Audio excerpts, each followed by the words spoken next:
Voltamos! E hoje vamos falar sobre a saúde do homem. Dr. Cleiton, o Ministério da Saúde implantou a Política Nacional da Saúde do Homem. Por que essa preocupação específica com a população masculina? Bom dia, doutor. Bom dia. Bom, o Ministério da Saúde ele já tinha programas para a saúde do adolescente, saúde da infância, do idoso, da mulher. E ainda não tinha um programa de saúde voltada para o homem. Nós somos o segundo país na América Latina a ter esse programa. O primeiro é o Canadá, e o programa, o objetivo é atingir os pacientes na idade de 20 e 59 anos, tá?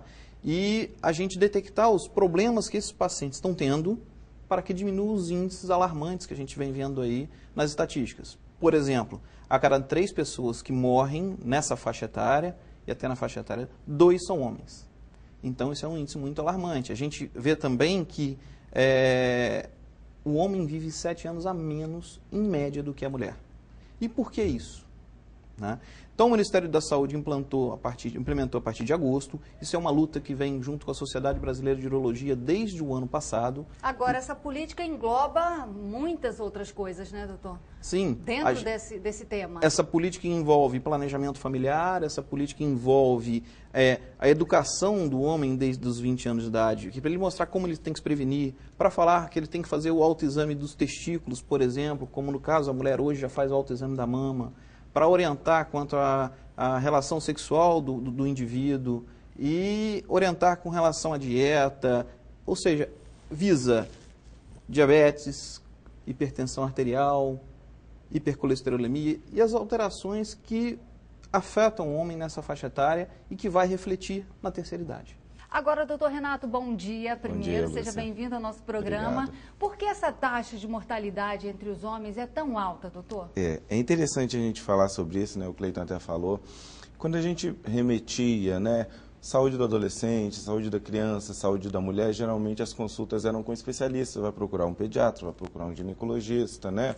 Se prevenir dos seus cânceres. Já com o homem, a história é um pouquinho diferente. A gente percebe que com o homem, que o governo quer tentar, é só falar assim, procura um médico de vez em quando. O homem ainda tem culturalmente arraigado aquela questão de que ele é o super-herói, ele é o fortão, ele é o provedor da casa, e nessa ele vai deixando, ele tem medo até de descobrir alguma doença, e talvez isso vá fazer com que ele deixe de ser o provedor, o super-herói, o fortão, que tem que estar sempre inteiro, sempre apto a batalhar. Então, o que o governo quer tentar com isso é falar pelo menos assim, olha, cara, de vez em quando você tem que ir ao médico, alguém tem que te ver, alguém tem que te orientar, alguém tem que tá intervindo nos seus fatores de risco para que você não venha ter uma doença mais séria lá na frente. Né? O homem está mais sujeito a cânceres, a doenças do aparelho cardiovascular, problemas do coração, insuficiência cardíaca, infarto, derrame, pressão alta, diabetes. Todos esses índices são aumentados de mortalidade no homem. Mas quando a gente lembra da saúde do homem, a gente sempre lembra do câncer de próstata, né, doutor Cleiton? Sim. O câncer de próstata é muito importante também, mas se a gente não tiver uma ação preventiva, eu acho que essa é a visão do governo hoje, que eu acho que a gente só tem que parabenizar o governo por ter tido essa visão. A gente tem que agir na fase de 20 a 40 anos para identificar precocemente e não ter esse câncer avançado na terceira idade. Porque não me adianta nada eu chegar lá com um paciente numa fase avançada de câncer de próstata, porque eu não vou poder fazer nada por ele. E se eu detectar isso precocemente, aos 40 anos de idade, aos 45, eu vou conseguir fazer muita coisa por ele e ele vai ter uma qualidade de vida muito melhor na terceira idade. Porém, a saúde do homem não engloba somente câncer de próstata. Né? Envolve disfunção sexual, envolve, na verdade, saúde, ou seja, o bem-estar, viver bem, viver com qualidade. E é isso que estamos buscando.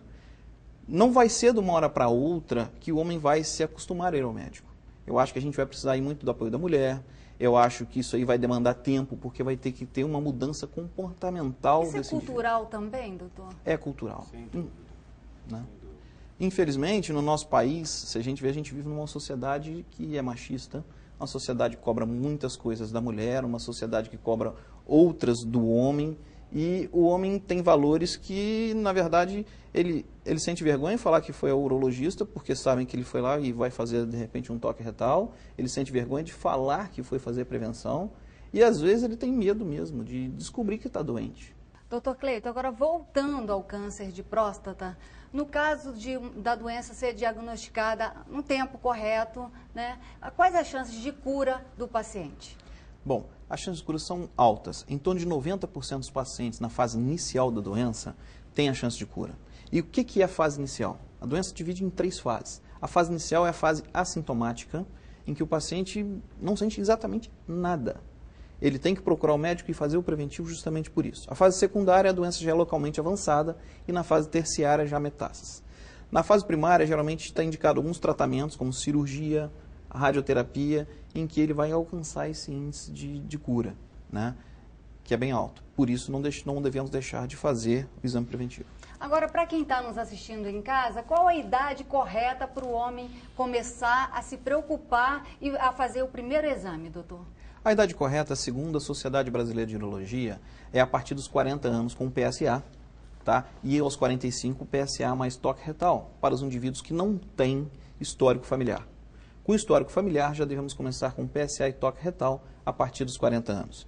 Vale salientar que só o PSA sozinho e somente o toque retal também sozinho não tem valor. O valor são os dois em conjunto. A gente ainda não tem um marcador ideal para o câncer de próstata. Agora, doutor Renato, quais são os males que mais acometem os homens? Bom, Lu, se a gente pudesse tirar um mal assim, eu acho que seria o mal da autossuficiência, né? Na verdade, o homem não procura um médico, a gente vê isso na nossa prática diária. A mulher, ela procura um médico, olha, e vê se está tudo bem, se eu preciso fazer algum exame de rotina, se eu preciso ter alguma orientação com relação à minha saúde, e o homem não vai no médico para fazer isso.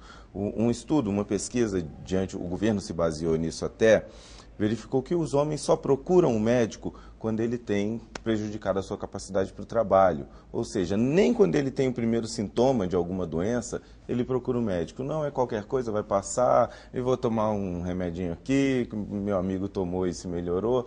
Então, ou seja, tirando todas essas, né, esses problemas físicos que a gente falou, doenças cardiovasculares, câncer, diabetes, que matam mais os homens, eles são mais acometidos por conta disso, tudo que a mulher tem, o homem tem, só que ela procura o médico e o homem não procura. Esse é o problema.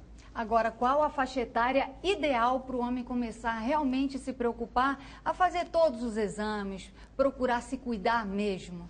Exatamente. Olha, é a idade adulta, tá? Não que um jovem de 20 anos tenha que ir ao médico constantemente, todo ano, de 6 em 6 meses. Mas um homem, quando vai beirando já a idade dos 40, que seria a idade madura, ele deve estar procurando um médico mesmo na ausência de sintomas, porque eu vou citar um grande estudo, todo mundo vê na sociedade hoje em dia que as pessoas morrem posteriormente, né?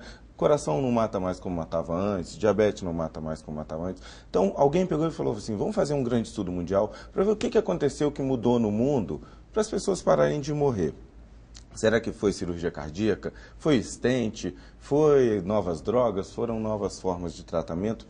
E, na verdade, o que foi descoberto é o seguinte, o que está matando menos é a gente conhecer melhor as doenças, os fatores de risco e a gente está intervindo neles no início da doença. Olha, seu açúcar está um pouquinho descontrolado, sua barriga está um pouquinho maior, você está acima do peso, sua pressão está um pouquinho alta. Então, você vai poder orientar, baseado em fatores de risco, ainda não em doença, para que essa doença não venha aparecer. Geralmente, o cara vai no médico quando ele está com a dor no peito. E não quando ele está gordo, sedentário, fumando, com a pressão alta e com açúcar desregulado. Então, o que realmente fez com que a população parasse de morrer foi você pegar o cara lá nos fatores de risco, orientar, conhecer e fazer com que ele não venha desenvolver doença por conta desses problemas. Nós vamos continuar falando sobre esse assunto, a saúde do homem.